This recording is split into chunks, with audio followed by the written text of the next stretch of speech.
Greetings shippers, welcome back, and it's time to return to Star Wars. The Last Jedi has recently been released at the time of this recording, which means it's time to revisit all of the popular pairings. I asked you guys which update you wanted to see first, and the winner was, drumroll, Stormpilot, the pairing of Finn and Poe Dameron. So we're gonna start with them. But don't worry, this is just a start. We're gonna do all of them. You will see all the ones you wanna see. Stormpilot was actually one of the earliest vids we did on this channel, so please go check it out if you wanna be updated on what people were thinking around that time, or just to see what was going on and have some fun going down memory lane. Click the card, or the link will be down below. For those who don't have time or can't be bothered, here's a brief recap on how we came to be talking about Stormpilot. And of course, since we will also be discussing a film that at the time of this recording has been recently released, spoiler warning. They may be mild, but I know some people hate any, so just beware, there may be some spoilers. Aside from the excitement in general surrounding the release of a new Star Wars film, and the initial relief many felt at what they viewed as a much better film than the prequel series, fans were drawn to the characters, many latching on hard, with fans appearing for each new protagonist. Of the interactions seen on screen, many fans quickly saw shipping potential between ex-Stormtrooper Finn and Ace Resistance pilot Poe Dameron. This was encouraged by the intense, instant connection these two characters shared, forming a quick bond and fast friendship much deeper than some would assume reasonable under the circumstances. However, these two's genuine concern and excitement over each other's continued well-being led a good deal of viewers down the shipping path, as their actions were read against the larger scope of the narrative and were found to be inherently shippable. Moments such as Poe giving Finn his jacket to keep ended up symbolizing a desire for a continued connection. The lip bite, which is often read as a sign of subconscious desire and attraction. The running hug upon being reunited. The fact that Poe gives Finn his name, hence initiating him into a more individualized existence. In short, there was a lot to build upon, and the fact that these two received so little screen time together went a long way in fueling people's imaginations. People quickly began filling in missing scenes and filling the gap that was the period of time fans had to wait for the next film with fics and continuations and art, and many gravitated to extras or tie-in materials. When it came to extras, Stormpilot became one of those rare ships that garnered mainstream attention, and positive mainstream attention at that. This occurred when it was made clear that at least one of the actors was actively in favor of the pairing. The actor in question being Oscar Isaac, who stunned fans while appearing on Ellen. He not only acknowledged knowing about the ship, but professed to have played the role with a romantic intent. I think it's very subtle romance that's happening.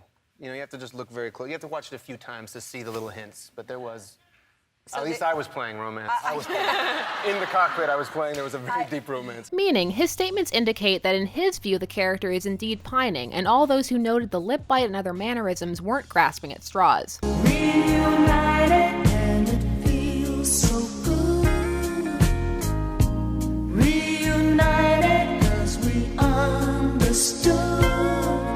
Now, whether or not his interpretation lines up with the official intent of the production is another matter. However, for those already shipping it, it added a fun layer of approval and swayed some people on the fence the ship's way. As a result of this, on top of the two characters' personalities, Stormpilot has become one of the more pleasant ships in the fandom to dive into. But what about at the time of this recording? Where does Stormpilot sit? Well, there was some speculation early on after the release of The Force Awakens as to whether or not Poe and Finn would become an actual canon couple. However, those queries were gently disavowed by the more central creative team, in a way that, while not a direct no, was certainly not a yes. In short, it was a diplomatic handling of a volatile fan base that seems to have worked, for the most part, even though the cast is just as enthusiastic about this pairing as ever, perhaps more so. It does seem that fans have been able to accept that while some of the actors may ship this pairing or even approve of it, it is ultimately not up to them. Also, the fact that they have not used this fan enthusiasm to actively market the movie and have only brought up the ship when prompted has proved to be a good tactic. A good example of this is how the two actors, now equally enthusiastic, John Boyega having become more open about his good-natured amusement surrounding the ship, are not constantly paired together. There must be fanfic out there. Have you read any fanfic? No, absolutely. I know about Finnpoe. I know about, there's many erotic images that I've received. And I appreciate... Keep a special folder of those on the computer? Exactly. I appreciate all support. Videos of the two of them acknowledging the ship and people's crushes on them being the exception rather than the rule. In this way, fans can enjoy the abundance of Stormpilot enthusiasm on the Last Jedi press tour without being too crushed that it does not line up with the canon, although diehards would add a yet to that sentence. Oscar Isaac in particular has provided more gems for fans to enjoy. Finn-Poe fantasy coupling. Yeah. How do you feel about this? Do you endorse this? I think it's beautiful. Yeah. They'd make nice babies. They would make nice babies if it were biologically possible. It could be in this galaxy far, far away. You know, these guys are freaking aliens. That's true. Yeah? And even Mark Hamill has gotten involved in the Stormpilot fun. Following his injury in The Force Awakens, Finn will remain comatose, only to be awoken by Poe Dameron whispering, "I love you." Finn will surprise him with, "I know." One of the most iconic moments in cinema. This is a wonderful idea. I know everyone in the LGBT community is really hoping that Poe and Finn are more than just friends. Fingers crossed.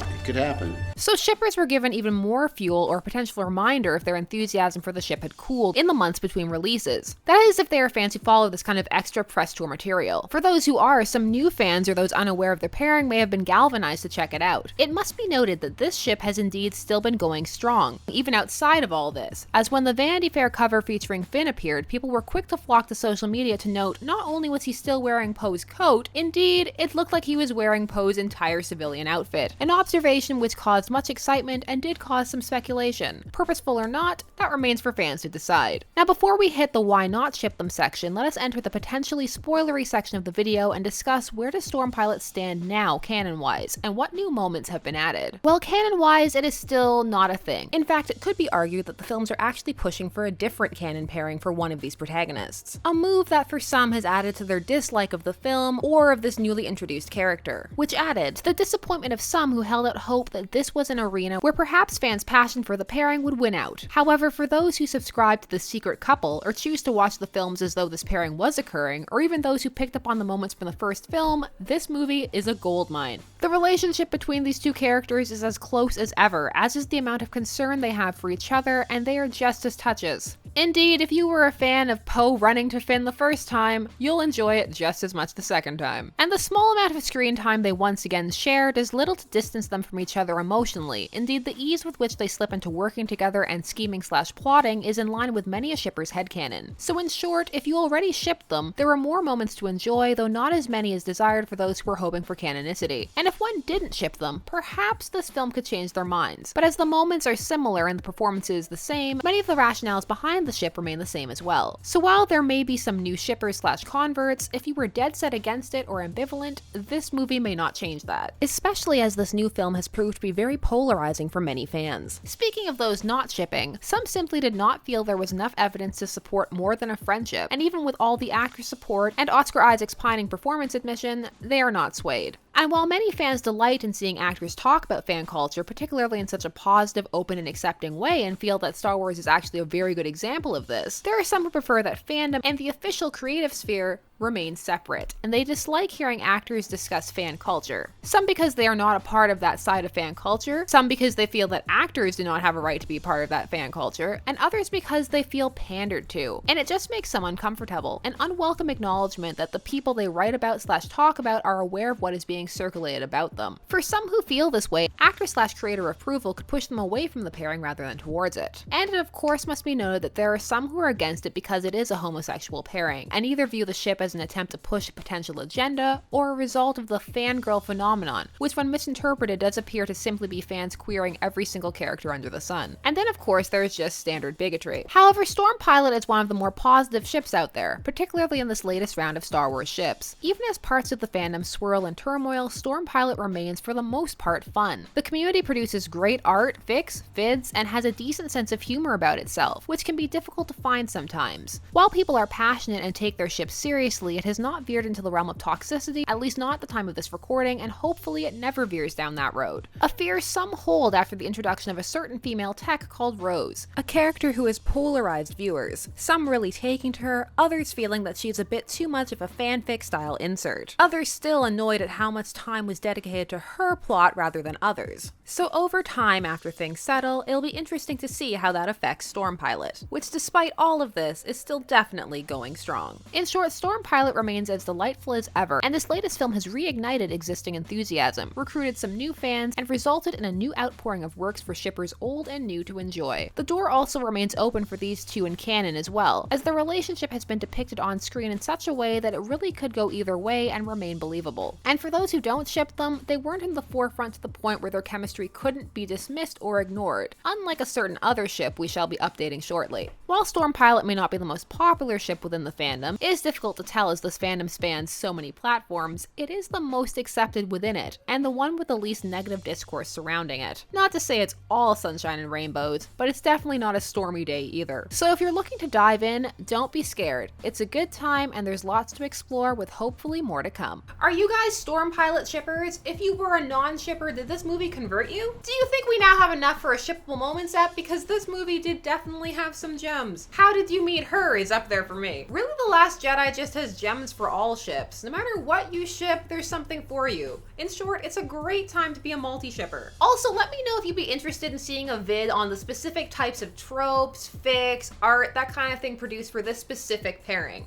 I think that could be fun to see what people are doing with this pairing in particular. Thanks so much for watching. It was really cool to revisit these guys years later. I really hope that you guys enjoyed it too, and let's get to that outro. And for those in the know, yes, I am wearing an Orville shirt. Chief of Security Catan, all the way. This has been Shipper's Guide to the Galaxy, and don't forget to like, share, comment, and subscribe. Special thanks to all my patrons, names on the side, and as always, stay tuned, for there are as many ships out there as there are stars in the sky.